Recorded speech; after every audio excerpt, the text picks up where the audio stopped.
40របៀបបើកហៅឯកសារតាម Hyperlink Hyperlink គឺសម្រាប់បើកហៅឯកសារដែលមានស្រាប់នៅក្នុងម៉ាស៊ីនរបស់យើងដើម្បីមើលឬថតចម្លងខ្លឹមសារត្រង់ចំណុចណាមួយមកដាក់ក្នុងឯកសារបច្ចុប្បន្នរបស់យើងទី1យើងចុចនៅលើ cell ដែលចង់បង្កើតទី2ចុចនៅលើ menu insert ទី3ចុចនៅលើ Hyperlink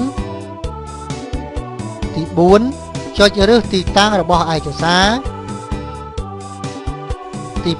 5ចុចលើឈ្មោះឯកសារដែលចង់ភ្ជាប់ទី6ចុចអូខេ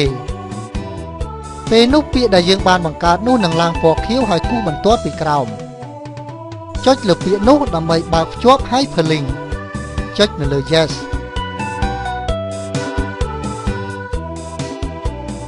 បើយើងចង់លុបវាចោលវិញ